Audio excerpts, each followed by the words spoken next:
High বন্ধুরা, Debarchana kitchen তোমাদের জন্য আজ আবার একটা সুন্দর রেসিপি নিয়ে চলে এসেছে। আজকের রেসিপিটা দেখতে পাচ্ছ কি সুন্দর হয়েছে। দেখো, আমি কিন্তু একটু শুকনো লঙ্কা বাটা দিইনি, সম্পূর্ণ কাঁচা লঙ্কা বাটায় রান্না হচ্ছে, অথচ রঙটা কত সুন্দর হয়েছে দেখো। এই রান্নাটা খেতেও খুব টেস্টি হবে। গরমের মধ্যে এরকম করে মাছের ঝোল রান্না করতে হয়। চলো তাহলে এবার কিচেনে চলে যাই। দেখো, আমি কড়াইতে তেল দিয়ে দিয়েছি, তেলটা আমার গরম হয়ে গেছে। আর এদিকে আলু কেটে রেখেছি, পটল আর কাতলা মাছে নুন হলুদ মাখিয়ে তেলের মধ্যে ছেড়ে দিলাম।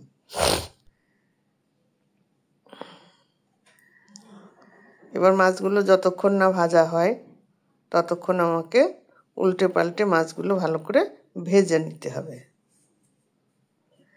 গরমের মধ্যে বেশি মশলা ভালো লাগে না, ওই জন্য পাতলা ঝোল করতে হয়। এখন সবজি দিয়ে পাতলা পাতলা ঝোল করতে হয়। শীতকালে খাওয়ার মজা, আর গরমকালে হিসাব করে খেতে হবে, তা না হলে শরীর খারাপ হবে। দেখো, মাছগুলো ভেজে নিয়েছি সুন্দর করে, না বেশি ভেজেছি না কম, লাল লাল করে ভেজে নিয়েছি।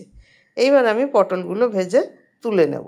তেলের মধ্যে দিয়ে দিলাম পটল, একটু নুন দিয়ে দিলাম আর সামান্য একটু হলুদ গুঁড়ো দিয়ে দিলাম।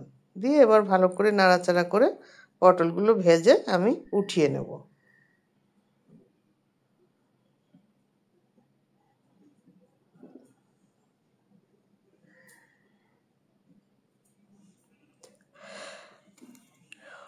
পটলগুলো ভাজা হয়ে গেছে, এখন জিরে ফোড়ন দিয়ে দিলাম আর শুকনো লঙ্কা তেলের পরে দিয়ে দিয়েছি।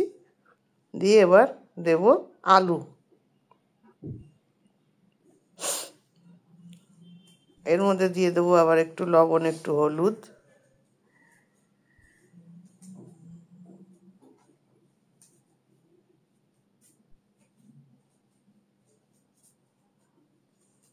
আলুটা সামান্য নাড়াচাড়া করে নিলাম। নিয়ে আস্তে আস্তে এক এক করে আমি এর মধ্যে মশলা দেবো। দিয়ে দিলাম কাঁচা লঙ্কা, আদা বাটা, জিরে বাটা। দিয়ে এবার ওই বাটিটা ধুয়ে, মশলার বাটিটা ধুয়ে জল দিলাম। জল দিয়ে এবার মশলাটাকে আমি কষাবো। এর মধ্যে একটু হলুদ দিয়ে দিয়েছি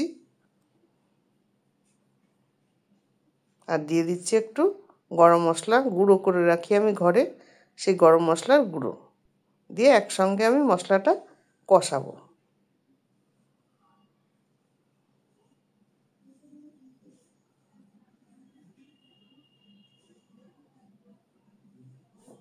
জল দিয়ে দিয়ে আমি মশলাটা কষিয়ে নিচ্ছি।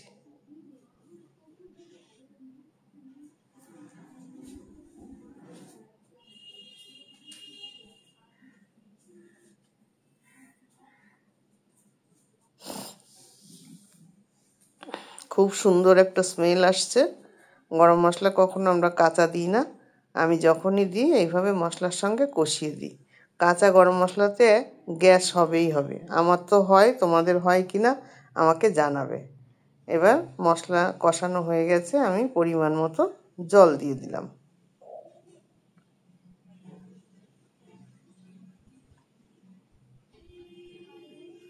আলুগুলো এখন সিদ্ধ হতে চাই না, যার জন্য একটুখানি জল দিলাম, মানে আলুগুলো তো সিদ্ধ হওয়ার দরকার আছে না। এবার দিয়ে দিলাম পরিমাণ মতো লবণ আর দিয়ে দিচ্ছি একটু, এটাও পরিমাণ করেই দেব, হলুদ গুঁড়ো। যেটুকু লাগবে সেটুকু দেব, ব্যাস, আর লাগবে না।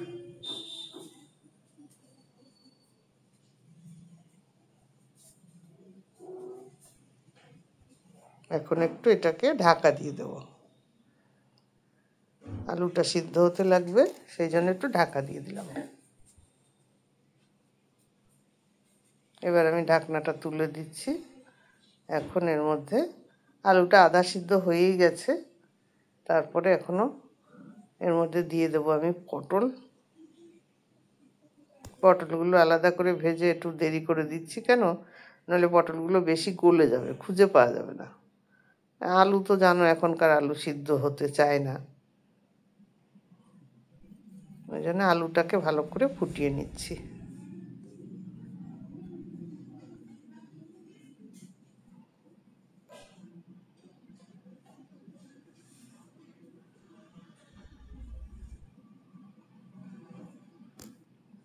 এবার এর মধ্যে আমি ভেজে রাখা পটলগুলো দিয়ে দিচ্ছি।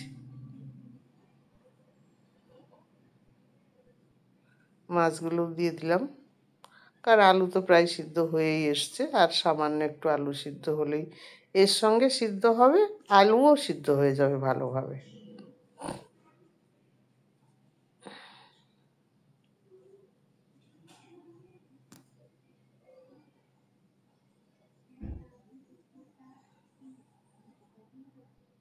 দেখো রঙটা কত সুন্দর এসছে। আমি কোন রং ব্যবহার করেছি? কাশ্মীরি লঙ্কার গুঁড়ো টুড়ো কিচ্ছু দেয়নি, না শুকনো লঙ্কা বাটা দিয়েছি, না কাশ্মীরি লঙ্কার গুঁড়ো ব্যবহার করেছি, কিছু করিনি। অথচ দেখো কত সুন্দর রং হয়েছে।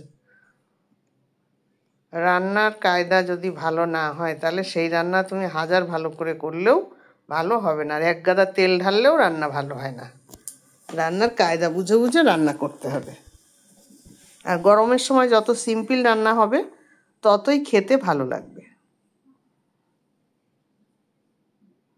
হয়ে এসছে মাছের ঝোলটা আমার, আর বেশি দেরি নেই। এখন আমি এটাকে ঢেলে দেব।